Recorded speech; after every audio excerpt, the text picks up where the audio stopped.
जनता politics में आपका स्वागत है। कल की न्यूज़ आप तक पहुंच ही गई होगी।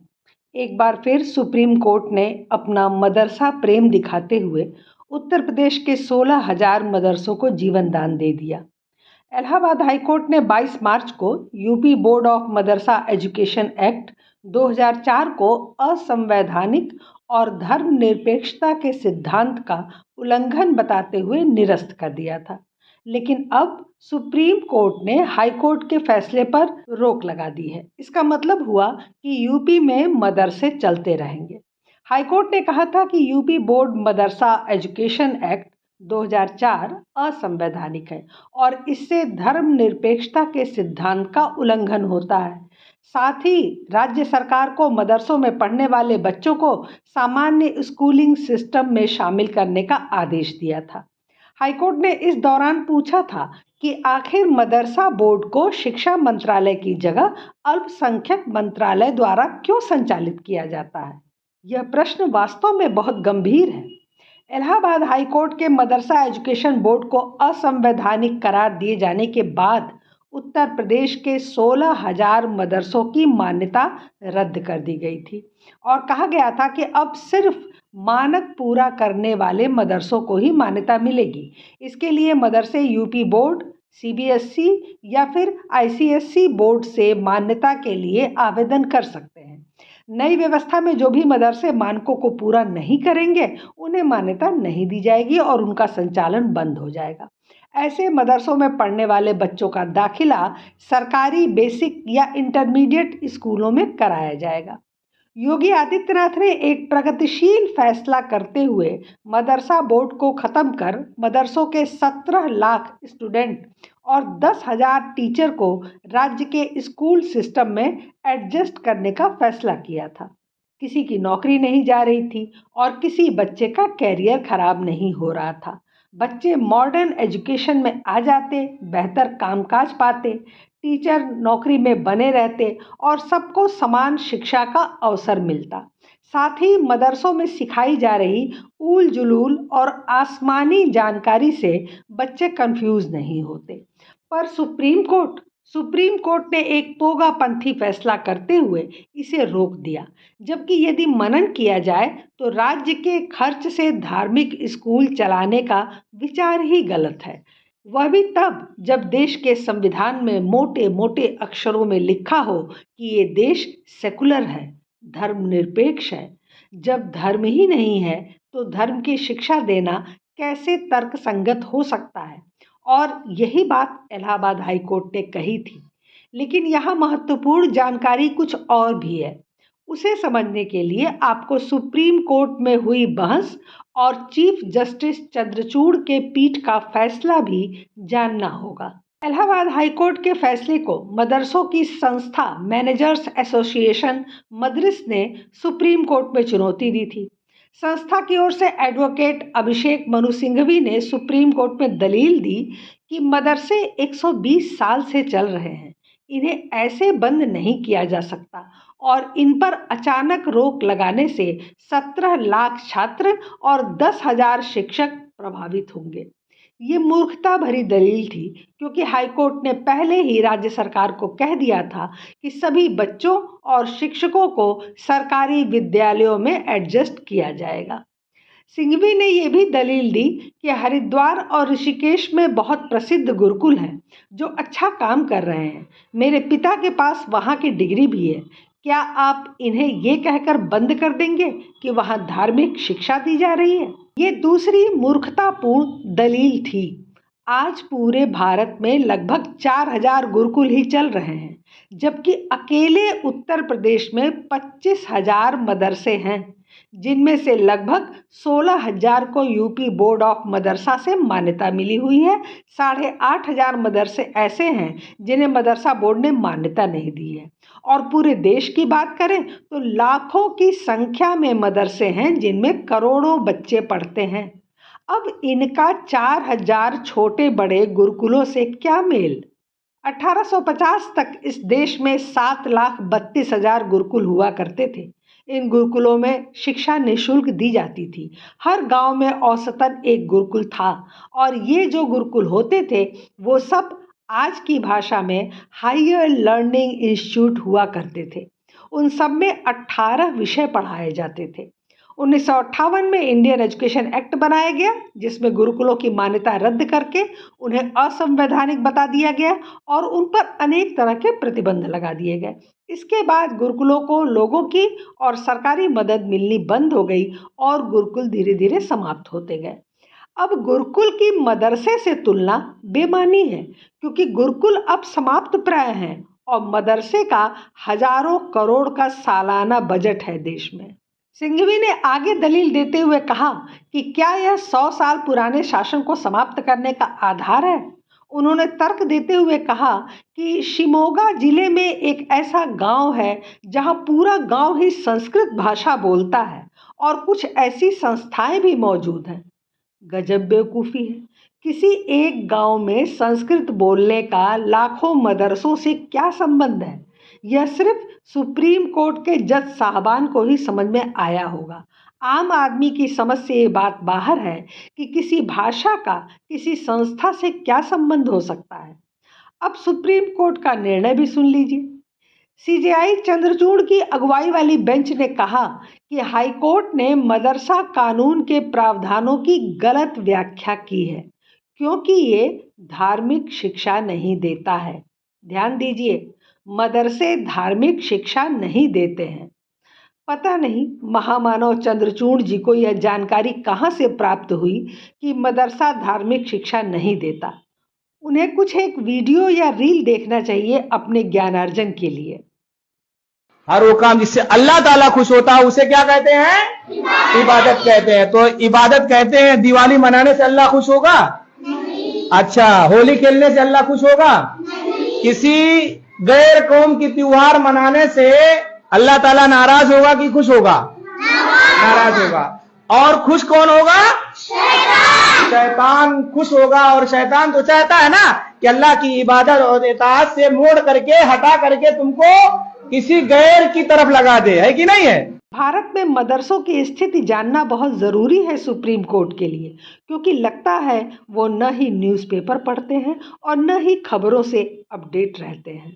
मदरसे मुस्लिम बच्चों को गुमराह कर रहे हैं, जबकि हकीकत यही है और आए दिन ये हकीकत देश के सामने आती रहती है। अभी 3 महीने पहले की घटना है। यूपी के बहराइच जिले के नौबस्ता गांव में मौलाना की बाइक से एक मुस्लिम बच्ची गंभीर रूप से घायल हो गई। इसको लेकर दोनों पक्षों के बीच में जमकर झगड़ा हुआ। इसके बाद मौलाना के इशारे पर मदरसा के सैकड़ों छात्रों ने जमकर बवाल काटा। इस दौरान मदरसा की छत पर चढ़कर छात्रों ने घंटों पथराव किया, जिसमें एक बुजुर्ग महिला समेत कई लोग गंभीर रूप से घायल हो गए। जकीउल्लाह नाम के मौलाना पर हमला करवाने का आरोप लगा है। अब सवाल यह है कि घंटों पथराव करने के लिए तो मस्जिद की छत पर भारी मात्रा में पत्थर मौजूद होने चाहिए, तो इतने पत्थर कहाँ से आए? कौन लाया? निसंदेह मदरसे में पढ़ने वाले बच्चों ने ही इन्हें धीरे धीरे इकट्ठा किया होगा और उन्हें यह भी पता होगा कि यहाँ इतने पत्थर क्यों इकट्ठा किए जा रहे हैं और इनका क्या प्रयोग करना है। फिर कौन सी शिक्षा मिल रही है मदरसे में, यह स्पष्ट नहीं हो जाता है। अब आइए आतंक के गढ़ मदरसों पर। तो असम राज्य के मोरी गांव में एक मदरसे में जिहादी गतिविधियों को अंजाम दिया जा रहा था।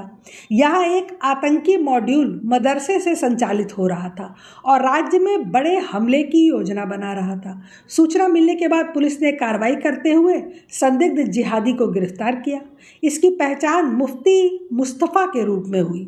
उसके पास से कई आपत्तिजनक दस्तावेज भी जब्त किए गए। उस मदरसे के 8 मौलवियों को हिरासत में लिया गया। बताया ये जा रहा है कि उसे बांग्लादेश से अंसरुल्लाह फंडिंग कर रहा था। इसके अलावा भी मदरसे को कई अन्य देशों से फंडिंग हो रही थी। ऐसे 3-4 मदरसे केवल असम में पकड़े गए जो आतंकी गतिविधियों में संलिप्त थे, जिसके बाद वहां मदरसों पर बुलडोज़र चलाने और उसे बंद करने की प्रक्रिया शुरू की गई। अब्दुल सामी कासमी को उत्तर प्रदेश के हरदोई जिले से गिरफ्तार किया गया। एनआईए अधिकारियों ने कहा कि उसके मदरसे में आतंकवादी संगठन बनाने और देश में आतंकवादी हमले शुरू करने की साजिश चल रही थी। अब इन सब के बाद कोई शंका रह जाती है कि मदरसों में क्या सिखाया जा रहा है और क्यों सिखाया जा रहा है, और कैसे विदेशों से पैसा लेकर भारत में आतंक फैलाया जा रहा है। यह तो थी आतंकवाद की बात। अब थोड़ा मदरसों में होने वाले दुष्कर्म के बारे में भी जान लिया जाए। तो अगर इस विषय पर बात करेंगे तो कई घंटे में भी बात खत्म नहीं होगी। इसलिए कुछ बोलने की जगह हम आपको कुछ न्यूज़पेपर्स की थोड़ी बहुत क्लिप्स दिखा देते हैं। आपको स्वयं पता चल जाएगा कि मदरसे कितने अच्छे कार्य कर रहे हैं देश में।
सैकड़ों न्यूज़ मौजूद हैं, लेकिन यहाँ कुछ ही दिखा सके क्योंकि ये एक अंतहीन सिलसिला है।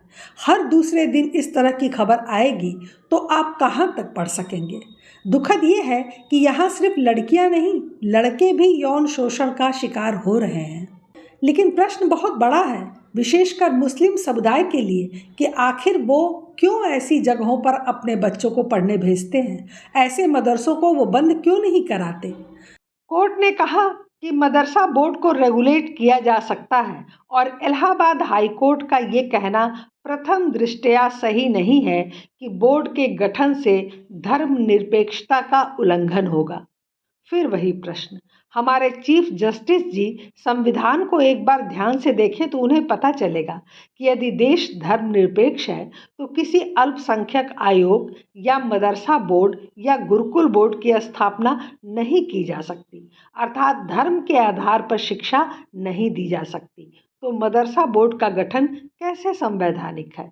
इलाहाबाद हाईकोर्ट ने बिल्कुल सही व्याख्या की थी इस कानून की, लेकिन हमारे सुप्रीम जज साहबान को लगता है कि हाई कोर्ट समझ नहीं पाया इस कानून को।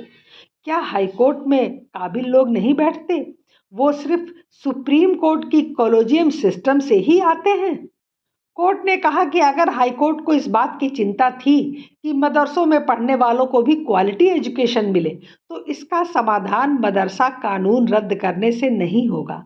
ऐसा करने के बजाय प्रॉपर गाइडलाइंस जारी करना होगा ताकि छात्र क्वालिटी एजुकेशन से वंचित न रहे। बेंच ने आगे कहा कि हाईकोर्ट का आदेश 17 लाख बच्चों के भविष्य को प्रभावित करेगा। हमारी नज़र में प्रथम दृष्टया ये फैसला सही नहीं था। सुप्रीम कोर्ट की ये सुपीरियरिटी देश को भारी पड़ रही है। सारे निचले कोर्ट बकवास हैं, कभी सही फैसला नहीं देते हैं, न ही किसी मुद्दे को ठीक से समझ पाते हैं। यह काबिलियत केवल सुप्रीम कोर्ट के जज लोगों में पाई जाती है जो धर्म, मजहब, व्यक्ति और उसकी मानसिकता देखकर फैसला देते हैं। Chief justice DY Chandrachud, justice JB Pardiwala और जस्टिस मनोज मिश्रा ने कहा कि इलाहाबाद हाई कोर्ट ने कानून के प्रावधानों को समझने में गलती की है।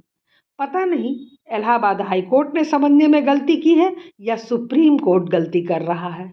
इलाहाबाद हाईकोर्ट ने कहा था मदरसा कानून 2004 धर्मनिरपेक्षता के सिद्धांत का उल्लंघन है, जो भारत के संविधान के बुनियादी ढांचे का हिस्सा है। अदालत ने यह भी कहा था कि सरकार के पास धार्मिक शिक्षा के लिए बोर्ड बनाने या किसी विशेष धर्म के लिए स्कूली शिक्षा के लिए बोर्ड बनाने का अधिकार नहीं है। ये निर्णय बिल्कुल संविधान सम्मत है, लेकिन सुप्रीम कोर्ट की नज़र में हाई कोर्ट ठीक से समझ नहीं पाया इस कानून को। फिलहाल सुप्रीम कोर्ट ने यूपी और केंद्र सरकार को 30 जून 2024 तक जवाब दाखिल करने का वक्त दिया है। इसके बाद वे जुलाई के दूसरे हफ्ते में इस पर पुनः सुनवाई करेंगे। लेकिन सुप्रीम कोर्ट के ऐसे निर्णयों पर चिंता तो होती है। ये अवैध अतिक्रमण के लिए भी आधी रात को खड़े हो जाते हैं और सरकार से पूछते हैं कि वो अब कहाँ जाएंगे।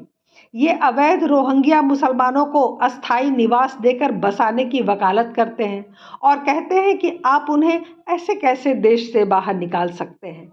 ये बुर्का और हिजाब के पक्ष में खड़े होकर हाईकोर्ट के निर्णय पर रोक लगा देते हैं। ये अजान के लाउडस्पीकर उतरवाने पर उन्हें आवाज़ धीमी करने का निर्देश देकर बचा लेते हैं, लेकिन अजान की आवाज़ कभी धीमी नहीं होती। सड़क पर नमाज और इफ्तार के लिए कुछ नहीं बोलते, बल्कि ऐसी याचिकाओं को खारिज कर देते हैं। तो क्या केवल अल्पसंख्यकों के अधिकारों के लिए सुप्रीम कोर्ट का गठन हुआ है, और वो भी ऐसे अधिकार जो संविधान और देश की अखंडता और एकता में बाधक हैं? सरकार को यहाँ थोड़ा मजबूती से खड़ा होना होगा। यहाँ सुप्रीम कोर्ट के फैसले को संसद द्वारा निरस्त किया जाना चाहिए और देश हित में सभी धार्मिक शिक्षण संस्थाओं को सरकारी सहायता से मुक्त करना चाहिए। बाकी व्यक्तिगत स्तर पर जो चाहे अपना स्कूल, मदरसा या गुरुकुल चलाए, इस पर आपत्ति नहीं होनी चाहिए। मदरसों की आड़ में देश में क्या कुछ चल रहा है, यह किसी से छिपा नहीं है। अब केंद्र और राज्य सरकारों को इस दिशा में ठोस कदम उठाना ही होगा। फिलहाल आज के लिए बस इतना ही। हमारे चैनल को सब्सक्राइब करें, लाइक करें और शेयर करें। अपने विचार हमें कमेंट बॉक्स में ज़रूर बताएं। धन्यवाद। नमस्कार।